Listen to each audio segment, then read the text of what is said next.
Hello to all of our listeners. A new voice for you all this week. We're turning the tables, and our wonderful founder, Elissa Corrigan, has allowed me, Kelly, to take today's podcast session. So I'm going to be asking Elissa a little bit about Elle-Sera, its origin story, some wonderful facts about Elissa as well as the brand. And then we're going to go into some frequently asked questions from some of our customers. And then Elissa, I'm sure, will pepper little bits of information along the way. So hello, Elissa. How are you? How are we doing? I actually prefer me not taking the questions this week, so it's a bit of pressure off me. So I appreciate this, and I'm going to be as candid as possible because I know around the office, I'm going to talk like I talk around the office. Well, within reason. Yeah, within reason. But it's true because you always go, God, I wish I had a camera on you right now. So let's just make it as.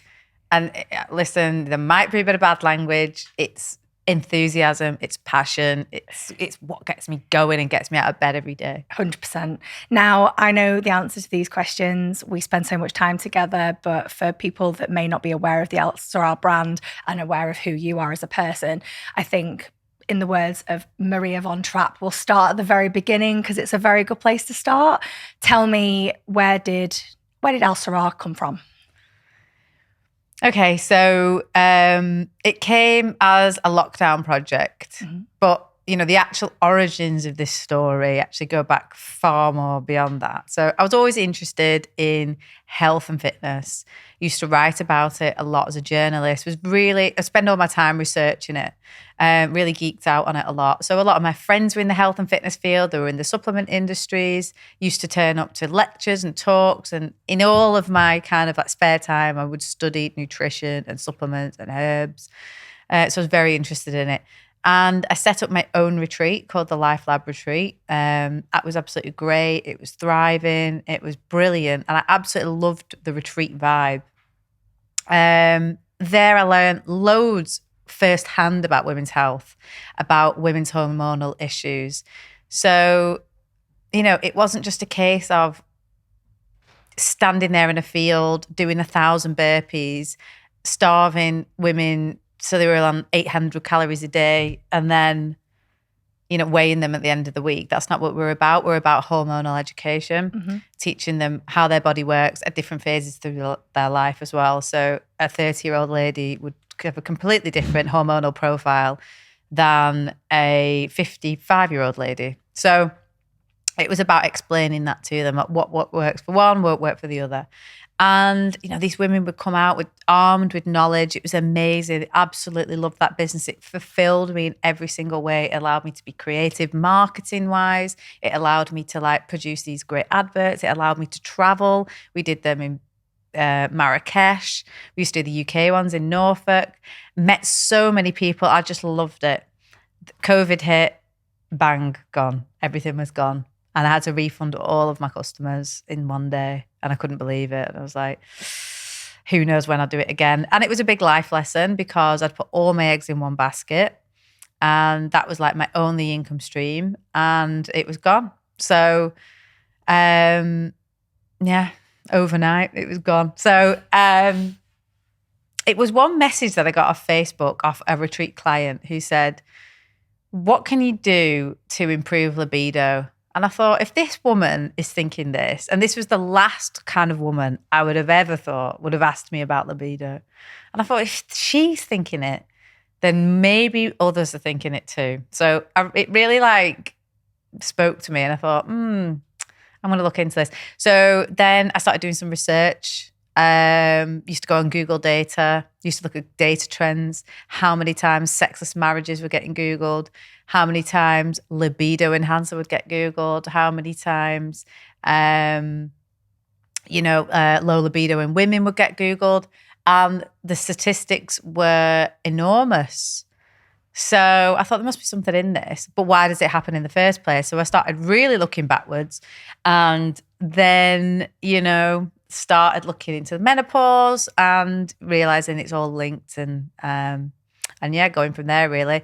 So I did my research on which herbs were probably the best, looked at lots of clinical studies, spoke to people who had degrees in herbal biology, spoke to nutritionists, spoke to some of the leading top people in the UK, found the best manufacturer in the UK, and I decided to throw all caution into the wind and bring it to life. So I had won a little bit of money on a TV show called Bear Grylls. And it was there that the sustainability aspect of my life really came to the fore, but we can discuss that later. I won £9,500 on that show. That was kind of the tiny seed of investment that I needed at the beginning to kind of like start a little bit. And then I got a bounce back loan of £50,000. And I spent all of it bringing it to life. And, you know, it was a bounce back loan in my own name. Never would I have been able to turn up to a bank and say, can I have £50,000 for a business? Honestly, I know everyone goes on about these bounce back loans, but it was incredible. This was money that you could get so cheaply. You know, the percentage, that the interest rate on it was like virtually nothing. And more entrepreneurs should be able to get money like that for a great idea that they've got without crazy interest rates.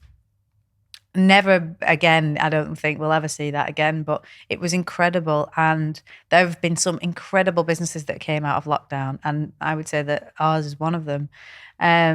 So yeah, that I threw it all in, and it's still here today. Are you doing all right out of it? Yeah. Well, I suppose a little bit of liken to you. Lockdown for me, I mean, our meeting, I always say I was really lucky that we stumbled upon each other. You will always poetically be like, no, it was serendipity. Our paths were meant to cross. You and I were very similar in that lockdown essentially axed our income revenues. And so we've now been able to come together and work together on a project like Elle-Sera. And I like to think that for those of the people that are listening who don't know who I am, and I work alongside you at Elle-Sera. Customer focus is kind of my role. You not only were able with Elle-Sera to say to people, I was able to create an independent business in lockdown, but you were able to do it off your own back, backed by yourself, financially by yourself, a loan that was achieved by yourself. That was just no mean feat for anyone. So that's really inspirational. And a lot of our customers will always talk about how inspirational you are as a person. You spoke about Bear Grylls, and you do this a lot. You touch on things and then you never really go deep into, you know, how big a deal these things were. The Island was massive. I went away and I watched it. I know that it's on Netflix for those people that may want to watch it. I know a lot of our customers have. Talk about the Island and why you have brought that kind of air of sustainability into the project. Well, so the Island I wanted to do because I just thought, really want to like test myself. I'd just come out of a big long-term relationship and I was really directionless. I had loads of toxic friends around me, was going nowhere. I was just like, what am I doing? Anyway, so I thought, it was a chance meeting with Ant Middleton, and he said, why don't you come and do SAS? And I said, don't fancy it. It's too cold. It was in Scotland. It was filmed in Scotland. I thought, that is not for me. Even though the actual challenge really appealed to me. So the fact that I would be like really getting screamed at, I actually really respond to aggression in that way. I can push myself into aggression. I'm very much at 80% stick, 20% carrot. Anyway, so some serious David Goggins. Yeah, so I very much respond to that kind of like training. I love that. But I thought, no, I'd rather be on a beach. So I applied to go on Bear Grylls the day after. And honestly, I sent this piece in. You should have seen it. Talk about being humble. There was nothing humble about it. It was like, I am fantastic. I am this. I am that. But I wanted a place on that show. Do you know what I mean? They needed to know that I was a character. I was like, I am blessed with high self-esteem. I am this. I am that. I am the person that you need. I've seen that girl in the office. Yeah, so I can say that. I was like, there's no way I'm not getting on that show. Mm-hmm. So, and that was it. They sent me down for a screen test in London. I was very open, very honest, very candid. And I knew I could do it as well. Anything I put my mind to, I know I could do it.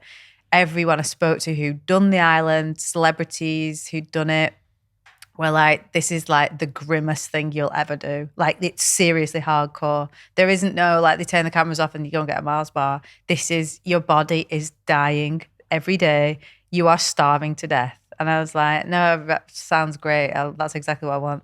So, so I went on the island, and it really did shape me and change me. Not only did it prove to me and everybody, you know, I really did have a bit more to me. You scratch the surface, there is a lot of determination there. There is a lot of motivation there. But it also completely changed me in the ways, like, sustainability wise. So I was in this tiny little island in Panama, and the amount of garbage that you see washed up there was ridiculous, disgusting. And I just thought, wow, I could have had a new pair of Crocs every single day because I found that many. I could have had a new toothbrush every single day because I found that many. And obviously the garbage, like, kept us alive, and it helped us make life comfortable there while we were there. But it was absolutely awful. Just seas and seas of this little, like, plastic everywhere. And when I knew I wanted to start a brand, and the supplement industry is one of the worst offenders. The worst offender is the beauty industry, but the supplement industry is another one of the worst offenders. Don't tell me that people recycle those, like, plastic containers. They just chuck it in the bin and that's it. People are good at, like, the 90% of, like, kitchen waste, plastic kitchen waste does get recycled, but anything to do with your bathroom really doesn't. So I thought, I'm not going to exacerbate this problem. I'm going to make this brand as sustainable as possible, because what I saw on that beach, I don't want to see that again. And I won't be the reason that that's happening, which is why we use a refillable container, which is why it's made out of recycled brass, which is why we use biodegradable pouches, which is why we use cardboard. We print stuff on pulp paper. We print stuff on wildflower paper. The gifts we give out for subscriptions are sustainable, and it's a chance to educate our customers on how we are sustainable. We can't get away from carbon emissions because we do send things through the post, but what we do is offset that by planting more trees, and we try and be as sustainable as possible. This isn't something that I pay lip service to and say, we are sustainable. No, I really do make every effort to try and be. No, well, absolutely. Yeah, I see that firsthand. Everything within the office is, you know, we strip it right back. And if we can save on plastics, if we can save on, you know, a way of making it sustainable and being able to educate the customer while we do it, I know that we definitely do it. What's the next thing in the future that you may do for sustainability? What's in the forefront of your mind? Is there anything else that you're feeling that you might want to do? I feel more, forget kind of like plastics. We need to go back to wood and brass, metal actually. We should be going back to metals. Well, there's a real reason that the brass decanter is a brass decanter. Yeah. So tell us a little bit about that. So remember, I was, like, building this business in COVID, and used to hear on the news all the time, antibacterial this, antibacterial that. And it was a BBC article that got flashed up on the side of my Google. And it said something about antibacterial metals and how they were going to make, like, light switches and handles in hospitals and more out of metal, or it was something that they were going to pilot. So I looked into this. I was like, oh, I didn't know that. And I remember saying to Danny, I didn't know that, like, copper and brass were antibacterial. He was like, well, yeah, that's why you got copper pipes in your house. Yep. I was like, oh, really? And he was like, yeah. So I was like, okay. So then started Googling that. And obviously brass was gold. I love the gold anyway. And that's kind of why we made it a brass decanter. Yeah. There you go. So from an experience like the island, you've managed to have this beautiful brass decanter. So well, it's also, like I said, it's antibacterial. So it can kill disease, some disease. I'm not saying it's going to kill, you know, everything, but some airborne diseases it does kill. Environmental Agency will attest to that. It's not just me saying it. On touch. So it's so clean to keep your supplements in. It's also indestructible. Like, it's not like glass where it's going to smash.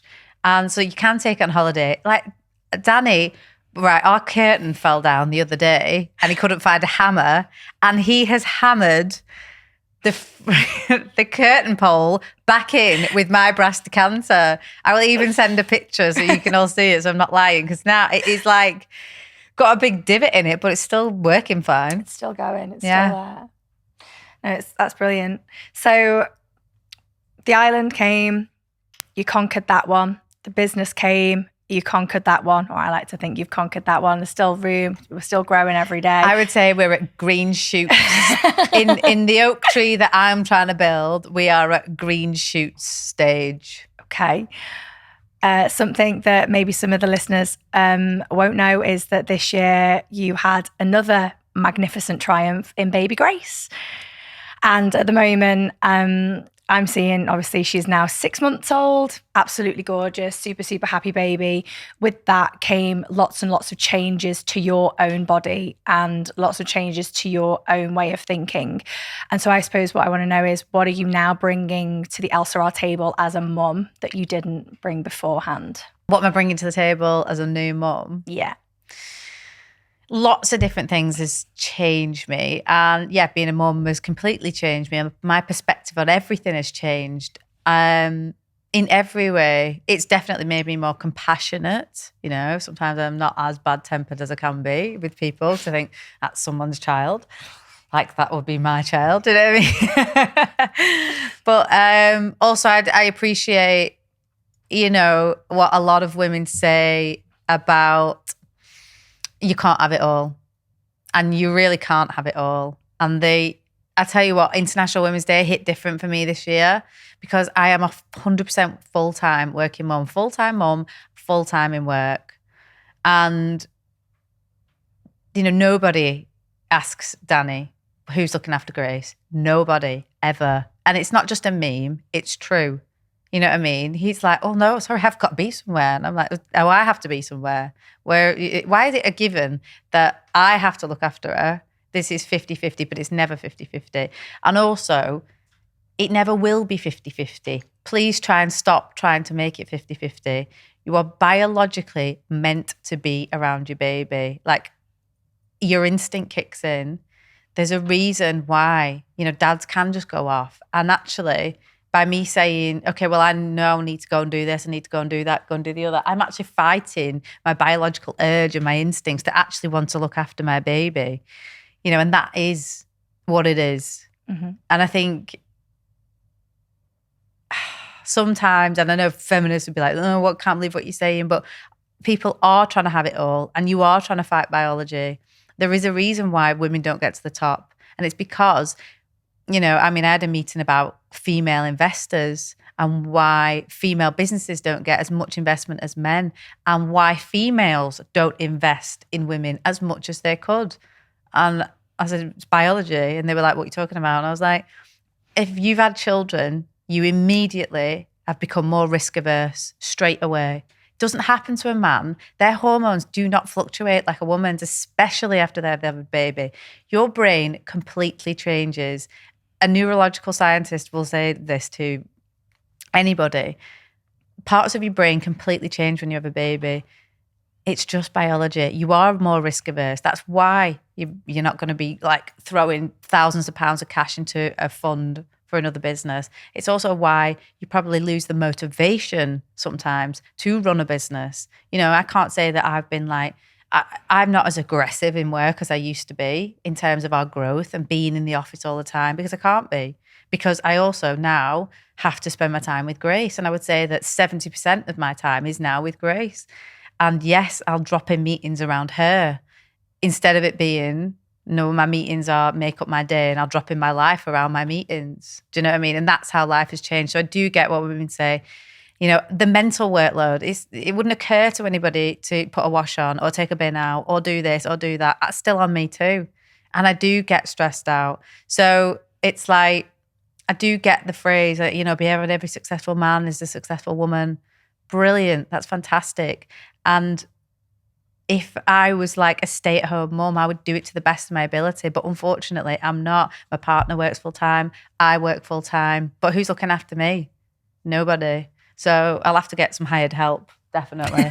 Because the thing is, I've got ambition and I want to get to where I want to get to. And I want that, you know, I take big risks. So I deserve the reward that, you know, I feel that I put the work in for, you know, no risk, no story. And I'm well on my way. I know where I want to get to.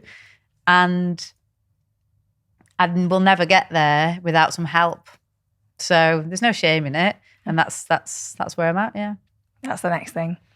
Well, for me personally, working alongside you, pre-Grace and post-Grace, both of them are joyful in their own ways. But at the moment, yeah, I definitely have seen you become more compassionate, definitely more empathetical. But the best thing for me is seeing you walking the walk and talking the talk, just like you did always. But now it's for a whole new demographic of our customers that had children. And they used to say things like, you know, oh, I feel a little bit overweight. I'm not looking the way that I want to look. My life's not how I want it to be. You know, what would you recommend? And once upon a time, you would recommend it from Elissa, talk no nonsense, no bullshit. This is what it is. This is what you do. Now you kind of throw it into the mixture of, well, actually, I can completely empathize with you. I'm also a full-time mum, a full-time working parent, and I can still do it, so you can as well. It's definitely inspired a lot of our customer base because they can see you doing it with them. So a little bit about your daily routine. I know obviously you are an avid taker of Elle-Sera, but tell us a little bit about your kind of post-baby fitness, because you're definitely changing again. Yeah, 100%. I'm like, I never want to, like, this is sound awful, but it's the truth. I've put off for having a baby so long because I thought I do not want my body to change. I worked so goddamn hard on it all the time. I am naturally a bigger girl and I don't want to be. Okay, so I really did spend all my life, you know, I'm very healthy, but not just like to insane levels. I really want longevity. So it's train well, eat well, really looked after myself. You know, I spent all my disposable income on grooming myself. Like, I'm no shame in that. I don't smoke, I don't drink, I don't go partying. I'm really boring. So my disposable income is spent on grooming myself and gym memberships. So that's just what I like to do.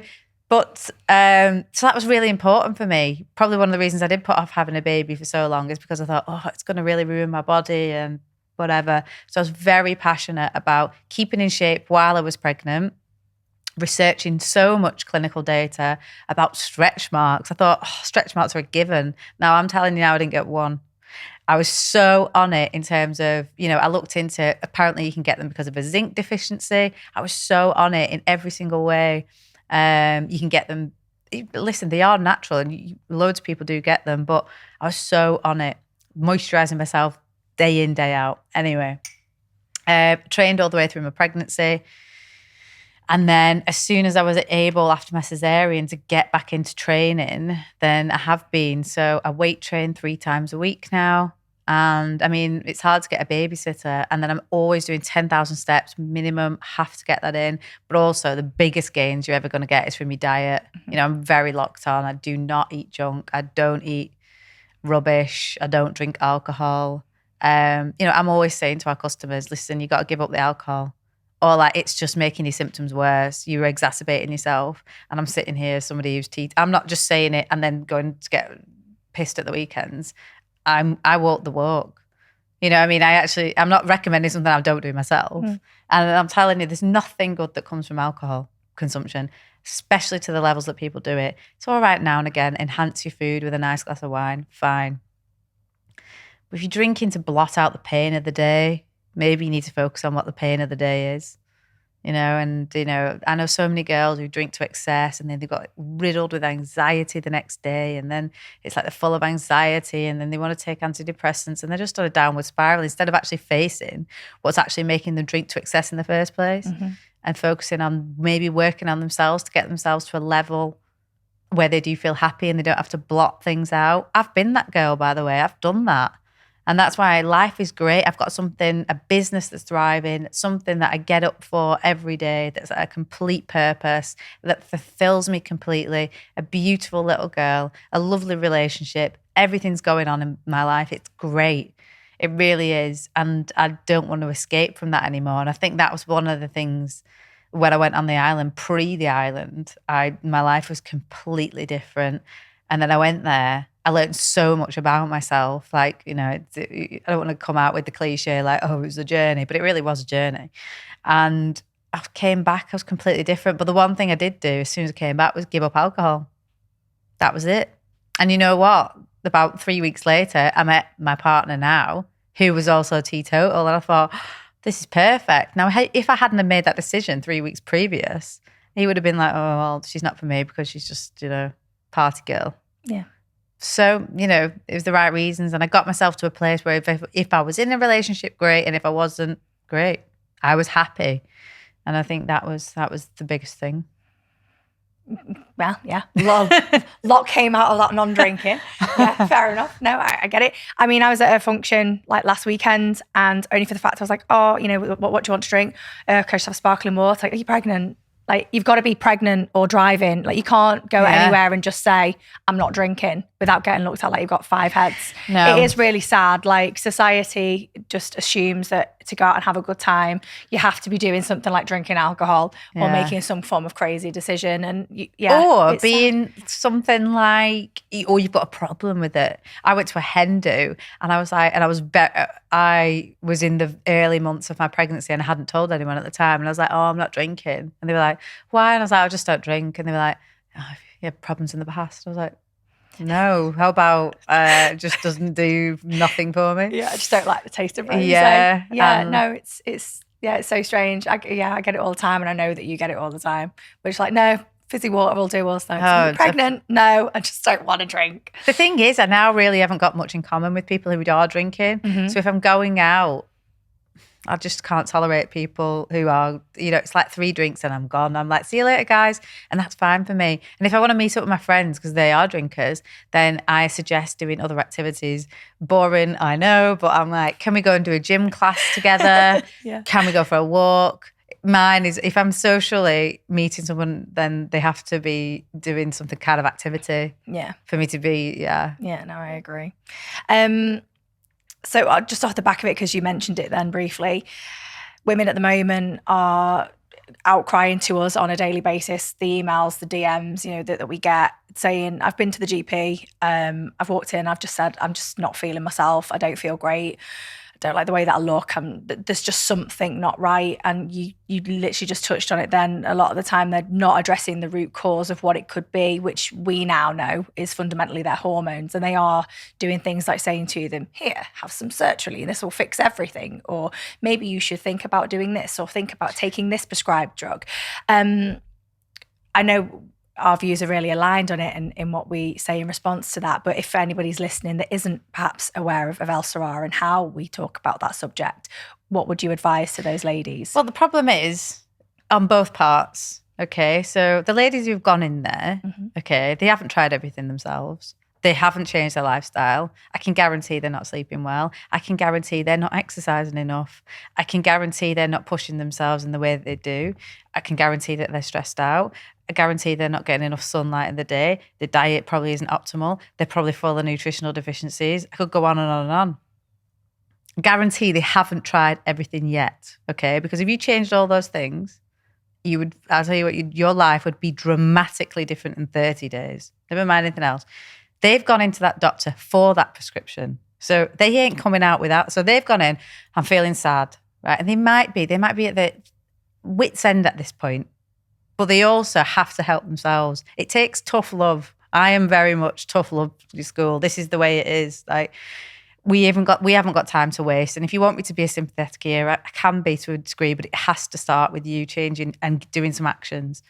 So they're going into that appointment, look, I'm sad, and they're okay, what's the matter, and blah, blah, blah, okay. Well, yeah, then they probably don't really sit there and ask about lifestyle. They don't sit there and say, well, are you getting enough sleep? Are you getting 7 to 9 hours a night? Are you going to bed on time? Are you trying to optimize your sleep when you are sleeping? How's your diet? Could that be better? Could you be exercising more? Could you be getting more fresh air? How's this? How's that? Don't think they sit there and do that. They say, okay, no problem. There is a prescription. See you next. It's on both parts. So there's so many studies. I could bring them up on this podcast and link them below. There's so many studies to say that exercise is just as effective as antidepressants, if not more beneficial. So much more beneficial because you're getting so much out of it physically. This is why I'm like always like saying in the office, like, oh, I've got to go to the gym, It's no correlation in my mind. It's by no chance correlation anyway, that we are doing our best ever months, and I have been back in the gym properly, like properly, and now everything's shifted into focus as well. You know, I'm like, right, okay, because it mentally sorts me out, it gives me motivation, and it pushes me in every single area of my life. And if you can't run your own body physically and be able to push yourself and challenge yourself, and yes, make yourself uncomfortable, you're never going to be able to deal with uncomfortable situations ever. You know, I look at uncomfortable situations, think, like, yeah, I might be pushing myself on a run. My heart rate must be like 180 sometimes. I'm thinking, I'm about to die here. I really am. But that is where, you know, you'll get fitter and stronger for the next time you go. It's the same with anything. You've got to be used to getting uncomfortable. And I also am a person who likes to be put in. I mean, I will actively go and seek out discomfort because life has become too comfortable. You know, like heated seats in the car, beautiful, lovely, cozy bed. And, you know, when I was training for the island, used to actively put my windows down in the car. And by the way, it was January.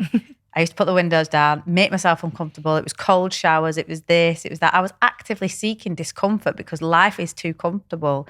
And if you're always too comfortable, anything that comes along that's slightly like an inconvenience, you just lose your shit over. But I tell you what, if you go and do hard things all the time, you push yourself physically, like the stuff you'd be able to achieve mentally. And when a situation that is difficult comes your way, you know, some terrible news or stress at work, it's just like, whatever, just water off a duck's back. Like, you know, the stressful situations we deal with in work. I mean, I'm being sued by Elle magazine. I don't care. I'm like, well, what are you going to do? What are you going to, because we've got similar names, do you worse then? Some people would lose their shit over it. I've spent £10,000 to date defending my position. Some people would be like killing themselves over this. Do you know what I mean? I'm just like, what are you going to do? Because I'm not backing down and I don't care about it either. So I think my favourite one to date has been that sunglasses and supplements are the same thing. The same thing. I know a lot of people that swallow sunglasses. Yeah. Oh. So my point is, if you put yourself voluntarily in discomfortable positions, if you voluntarily actively seek discomfort, it makes all of life more comfortable, you know? Yeah. And like you say, a lot of people will say, I've tried everything, and you scratch that surface and you know that actually they've not. And it is always something as simple as, you speak about it a lot in work, sleep. I know full well. I know when I've not slept well, and I know when you've not slept well. Yeah. And I think we both know it about each other, because sleep just genuinely is so important to keep you balanced throughout the rest of the day. So if you can, you know, get that one sorted, at least you're starting off on the right foot in the morning. Absolutely. If you don't get enough sleeping, that chronic undersleeping will cause anxiety, cause depression. Add in the contraceptive pill on top of that, massive cause of anxiety and depression. Mm-hmm. So you're not sleeping and that. Then you've got, obviously, women have more mental load than men. So there you go. Another reason to get anxious and stressed as well. Hormonal fluctuations, so at different times of the month as well. You've got everything. Women are more susceptible to hormonal issues and fluctuations. So you're already fighting a losing battle. But this is why you have to Teflon yourself. You really do. And like I said, it just makes life so much easier. It was music to my ears when you said you wanted to run a half marathon, because I know that's going to be really fucking difficult for you. Listen, I've done a lot of them and it's really difficult for me. I've got 2 dislocated kneecaps. I am not a runner. I've got no strength in my knees because of that. I've got no strength in my legs because of that. So it's really difficult. It's a hard challenge. It's a distance that is no joke. You know what I mean? You've actually go and drive 13.1 miles and you'll see how far it is and you're thinking, I can't do this. You can do it. You will do it. And once you have done it, you'll think, wow, I've done that. You know what? And I can push myself to do something further again. And you'll now reap those challenges and it'll do so much for you beyond the physical. But that's what I think it is for a lot of our women. When we speak to them on messages, you know, some will come to it and want an understanding ear. They will want someone just to listen to their woes and to give them, you know. Do you know what the biggest thing that comes across to me, and a lot of them as well, not all of them, but some of them, blame. Yep. Never take responsibility. No. You have to. You got yourself into some of these situations a lot of the time. I have taken so much responsibility for things that have gone wrong in my life. and then used it as fuel and learnt that lesson and think, I'll never do that again. You know what I mean? It's nobody else's fault. No, the moment these women become accountable for their actions is the moment that something triggers them to get better. Correct. And sort it out. Yeah. There's things that go wrong in work for us all the time. And I'm like, oh, doesn't matter. Always. I just think, doesn't even matter if I've done it or I haven't. It's my fault though. Because either I haven't given a clear instruction or I haven't done something or I made that decision to make that happen. Mm-hmm. Whatever. You can't live and die by it. We move on. We go again. But yeah, lesson learned. You know what I mean? I'm not going to sit there blaming everyone. I take responsibility and go, right, no, I decided to do it. Didn't work, whatever. Yeah. That rolls on to me for the fact that it got mentioned really recently. We're a very human company. It's literally, these people contact us, they know it's 50% chance they're going to get a response from you. They might get a response from me. There's no chatbots. There's nothing there backing us up. It's literally our time and it's just us speaking to them. And someone said, the other day, what makes Elle-Sera different to other, hormonal health supplements? And I said, without even thinking, I was like, oh, it's us. We make it different because we take the time to speak to people. And it's like what you just said then, a woman comes and says, I've tried everything. What's great for that lady is that she's got an ally in you or I to say, have you really? Because if you actually just tried this, and this, you might start to feel some benefits. Yeah, you can take a supplement. 9 times out of 10, you actually are the worst for it, but equally the best. You try not to sell. You will literally stop someone purchasing your product. I just think if they can give me war and peace about their life, I'm like, listen, there's a lot of work you need to do. This ain't a magic bullet and it's not going to work. And I need to manage my expectations of you here. So I would say for the 10 messages out that I send like this, that are, you need to do this, you need to do this, you need to do this, you need to do this, I might get one person in return. They'll all answer me back and go, yeah, you're right, I'm going to do it, right? And I'll say, no problem, I'm here for you and I'll keep you accountable, right? I'll even give you my WhatsApp because I'll keep you accountable. I'll make sure that you are doing what I'm telling you to do. Yes, you do. If you want to lose weight, I'll be on you. I'll make you accountable. I would say out of the 50 times I've made that offer, 5 might have taken me up on it. 5 have actually wanted to do it. Of them people, maybe 3 are still in touch with me. Mm-hmm. And, the offer is there. But again, that just shows me they actually don't want to help themselves. So I'm not going to waste my time because the offer's there. I'm being genuine. You're not going to get there with any other company. You're dreaming. For me, it's a success story. And for me, I get value out of that. That's what I get up for. That's what I used to do on the retreat. You know what I mean? I used to take 25 women and we'd do this. We'd go through and we'd create communities where you could be accountable. They all used to turn up and go, I want to lose weight, tone up. They didn't. There was underlying, they all wanted to lose weight, toned up, but there was underlying things going on with them. All of them, So, it's you've got to want to help yourself, and that's why I'm just like, listen, are you actually going to do this? Because there's no point. This is not going to be the thing for you unless you're going to change your lifestyle, do this, do that, do the other, as well as. So if you're not willing to do all of that, I really wouldn't want you to buy it. So I literally. You never get a bad reputation turning money down, put it that way. And I know... Which we do daily, if I ever had investors, they'd be like, what are you doing? But honestly, having that attitude is going to get you further in the long run, I believe, anyway. And we get great quality customers of which, take Elle-Sera religiously. Some of them are just evangelical about, the effects that it has on their lives, but it's because it started with that conversation, probably directly with one of us, where it is, this is what's wrong with me, will it help? Yeah, it will help you, but you also have to want to help yourself first. Yeah. And we always start with transparency. And yeah, like you say, it breeds a real great community spirit. Our golden ladies are there for each other just as much as we're there for them. So yeah, no, I think I've really learned a lot from you in that respect. It's not always about telling people what they want to hear. It's about telling people what they need to hear in that particular moment. Yeah, and sometimes it's not about making a sale. It's really not. You know what I mean? It's like, I'd hate to be known for that. We're more than that.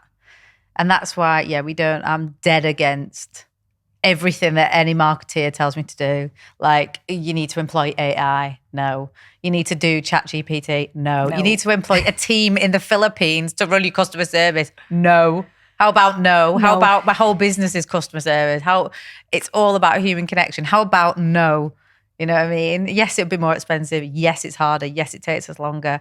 But my God, do people get a great experience with us? 100%. No, completely agree. So I am going to touch on it because it's in my brain from today, actually. So I may as well do it. I had a absolutely lovely lady reach out to me. She's like mid-30s, and she'd said to me, "Oh, I absolutely love your brand. Really want to start taking it because I think it would really help me hormonal balancing wise, but I'm not menopausal. I'm like, mid-30s or whatever. But I've just seen a load of people have had great response to libido problems with it." And I said to her, I was like, I'm going to wait until later and I'm going to give you an Elissa type level of response on this. But I think while we're here and we've got, recordings available, like, how does Elle-Sera help libido? Okay, so there's 2 ingredients. You could go so far as to say the ginkgo and the Siberian ginseng because, you could Google them and bring up some kind of, study somewhere that would say that it would improve libido. And you probably could find a bit of data on the fact that it does chill you out. It brings your cortisol levels down. You need to be less stressed to have a libido. But the 2 ingredients that I actually put in there to help libido are the 2 powerhouses and are the dominant ingredients in there. So we've got maca and we've got tribulus. Okay, so maca is famous for its libido enhancing properties. It's been used, it's a root from Peru that's grown high up in the mountains, and it is known over there as like a Viagra, basically. Great for men, great for women, real enhances libido. I'm not too sure how the mechanism works, but it has to do with your hormone levels and releasing the hormones and releasing kind of raising your dopamine levels. You've also got tribulus terrestris. Again, so the whole reason that I use this, now this is a herb that's traditionally used for men, and it's purported to increase testosterone. That's not exactly what it does. But what it does do is liberate your testosterone. So it doesn't give you testosterone. You've already got testosterone in your body as a female and a male. But a lot of it is bound up to your sex hormone binding globulin. What tribulus does is release it from that and helps free it up so it becomes your free testosterone. So one will go down, your free testosterone level will come up. So it's more available to use. And that's why libido goes up, because your testosterone governs libido. Your dopamine also governs libido. So your dopamine is responsible for reward, satisfaction, motivation, so cognitive function. So you do want more free testosterone. You really do. And when that goes up, everything goes up. So you get juicier down there. So it helps with vaginal dryness. Cognitive function is better. You will lean into a hard situation more. So if you've got a difficult situation in work or a difficult conversation to have, you would want to have that conversation when your testosterone is the highest. So either 2 weeks before your period or when you're taking an enhancement of something like Elle-Sera, which has got tribulus in it. And that's kind of how it helps libido. The other point to mention is you have to be taking it in the right dosages. We use the exact same dosage that has been used in clinical trials to prove that it helps libido. Over 90% of females who were in those clinical studies said that their sex drive went up, their arousal levels went up, their lubrication got better. So yeah, it's a wonderful ingredient. For me personally, I can take 2 Elle-Sera in the morning on an empty stomach, and it really just knocks off my appetite all day, like all day. So for me, it really helps. And plus then it liberates your free testosterone levels. So when I do go to the gym, I can push to those deeper levels and really push myself. So I get leaner, I get fitter. And I just think it's fantastic. Honestly, I couldn't believe, my manufacturer said, "I can't believe you're going to give this to females." I was like, I can't believe women don't take it already. Like, they don't, what, they want to feel sexier, thinner and look better? Tell me one woman who doesn't want to feel that. So Elle-Sera is taken universally ages. I mean, our youngest ladies are kind of 18. We've got our grandmas right way into their 80s. Over the last 6 to 9 months, we've both seen this real kind of boom in a lot of ladies wanting to take it either in place of HRT or alongside their HRT. A lot of them coming to us from this Davina effect, talking about HRT and the menopause and opening the kind of lines of communication about it. What makes Elle-Sera such a brilliant supplement for anybody that is going through the menopause right now? So maca is phytoestrogenic, okay? So your estrogen levels drop when you're going through menopause. So do your testosterone levels too. So we've talked about that with Tribulus. And maca is phytoestrogenic. So are the other ones too, the other ingredients. So we've got ginkgo, ginseng. And again, your cortisol levels will go out of whack as well when you're going through the menopause. In fact, all your hormones, let's be honest, it's all... Your endocrine system is so tightly linked. You know, one goes off somewhere and they're all off. You know what I mean? Thyroid issues, big. That's your master regulator of all your hormones. So if that's having an issue, everything's an issue. So Elle-Sera is full of phytoestrogens, which helps fill those estrogen receptor sites. And that's why we see a reduction in hot flushes, why women sleep better, why they're not getting so anxious, because you've got Siberian ginseng in there, which works on your HPA axis, which is your hypothalamus axis. So again, it reduces your cortisol level. Or if you are feeling stressed, it never lets you get to that level where you're like out of control. You know what I mean? It really kills it off at a certain level. It also doesn't let you crash on the other end. So it's not like caffeine where you'll feel like jittery and you'll crash. Siberian ginseng tapers off nicely. It's an absolutely wonderful herb. I love it. I mean, the thing is, I put this concoction together. I could have picked any single ingredient in the world. I could have put 25 in there. I could have put 3 in there. Why did I pick 5? And why did I pick these 5 in the ratio that I did? This was a decision. This was a deliberate decision to do that. We only sell one product and we sell one fucking good product. And that is why I could have had my pick of the bunch, but it's because I believe in these ingredients. I had been using them for so long. I had seen my clients at the retreat using them and getting great results. And that is why I wanted to use them. So to go back to your question, how does it help with the menopause? These 5 ingredients, they're all superfoods. They're all wonderful. And they really are hormonal balancers. HRT, yes, it can be great for some women, but they're handing it out over the counter now, which I think is crazy because you don't know your dosages level. A woman who's 40, perimenopausal, and a woman who's 60 has a completely different hormonal profile in terms of their diet, their lifestyle, of this. It's not a one size fits all. So if they're going to Boots and buying Gina over the counter and going, bang, there you go, and then they have an adverse side effect because they've taken too much, they're going to go, I hate this, or they feel worse, and they're not supported. Even if they went to go and get a blood test, that blood test is a snapshot of that blood at that particular time. To take a blood test for your hormones, you need to be doing it over the course of a month and at several intervals to get a hormonal picture of actually what's going on. Your hormones fluctuate throughout the month. They fluctuate throughout the day. It's completely different in the morning than it is to the evening. This all needs to be taken into account. The doctors who are giving you your HRT haven't had more than a couple of days training. They don't know. They're not endocrinologists. So then you might go to a specialist who, might take you a bit of time. But again, they're not doing enough blood work.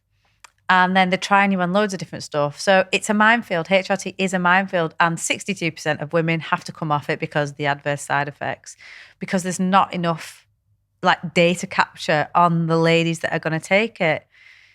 HRT isn't a one size fits all either. Plus, it's never going to fix your nutritional deficiencies. So if you are magnesium deficient, magnesium is involved in over 300 processes in the body. If you are magnesium deficient, you're going to feel shit anyway, whether you're on HRT or not. If you are, anxious, probably maybe look at your omega-3 intake. That might be really reduced. Again, you need to be looking at your lifestyle, your diet, movement, doing meditation for stress relief. You need to be weight training. If you take nothing else from this podcast, please, if you are over the age of 35, please, goddamn, go weight training, join a gym and weight train. Even if you don't want to, go and buy some weights and do it at home. You have to weight train as a female. You have to. I can't say it more like clear than that. Like it's a non-negotiable. You are losing muscle tissue every single day. When you lose muscle tissue, you're going to lose bone mass. When you lose bone mass, you're going to start getting osteoporosis. Doesn't matter how much calcium you take, you are going to lose it. You're then going to be physically weak. You're then going to feel shit. You're not going to want to do anything. You then get painful joints. You then fall over and break your hip and break your wrist. But if you started weight training and building that foundation at 35, guess what? It wouldn't be like that when you're 60. So, yeah, I could go on and on. What's next for Elle-Sera? Well, everybody always asks me, are you going to bring out new products? Let me tell you, I've got ideas for new products. I could make 1 million products. I really could, but I feel like I haven't even dipped my toe with this one. You know, I really want to hammer home that this is a great product. We are a great company. We are different. Let's see where we can push it. You know, we are growing as a business. We're growing our customer base all the time. We're growing in terms of the marketing we put out, the educational content we put out. We're growing into more of a presence. I mean, let's be honest, this was a lockdown project that went really well, you know? So every day I'm like, well, there's no business plan. There never was a business plan. It was like, well, let's see. It just gave me something to do. And some days I look back and I think, wow, I can't believe we're still here and I'm still doing it. But, you know, it's given me everything. So yes, there would definitely be new products. But at the moment, like I said, I've not even dipped my toe into the potential of what the golden pill can do. So I don't want to muddy the water at the moment. Yeah. You know, we give out a lot of free products to our customer base. We make subscription products. And I believe the products that we give away for free are actually better than what some people charge for sometimes. But the lipstick, oh my God, that lipstick. We still get battered for that lipstick. Please, can you send me one? I make products that I want myself, and I am an extremely demanding woman. My standards are high. And I think, well, if I would like that and I would like to receive that, then I know that my customers will like it too. Yeah, and to close, because I want to bring it to a nice crisp finish. To the ladies out there that are sitting on the fence and thinking, is Elle-Sera for me? Why should I take Elle-Sera? What would you say to them? Well, I would say there isn't a woman I have ever met who hasn't got some kind of hormonal issue, whether it be PCOS, PMS, PMDD, hormonal acne, or feeling a bit blue, you know, or you want a bit of an energy boost, or you want to sleep a bit better. I know that when I take it, you know, I feel that like maca surge immediately. You get a bit of a surge of energy immediately, you know. That gets me through the day. Anxiety. There isn't a time in my life, people think I go through life not having anxiety. I have to make difficult phone calls. I have to be in difficult situations. I have to have difficult meetings. And yeah, of course I get anxious about it. But when I take those 2 tablets in the morning, it doesn't half make me, you know, for me, sometimes it helps me be a bit less aggressive too, because I can be the opposite. You know, I'm not meek and mild. I'm actually the opposite. I'm like, how can I tone myself down right now? So there isn't a woman I've ever met who's been, you know, riding perfectly hormonally. So I think, you know, give it a go. See if it's for you. You've got nothing to lose. Well, thank you very much for being a guest on the Elle-Sera podcast. Thanks, Elissa Corrigan, our gorgeous founder. And for anybody that is wanting information about Elle-Sera, they can find it on www.l-sera.com, or just head straight over to Instagram. Our Instagram handle is @elle-sera.inc. Drop us a DM if you've got any further questions. But we're going to conclude that there. And thank you so much for being so candid and open as always. And here's to next week's podcast. Thanks very much. Over and out.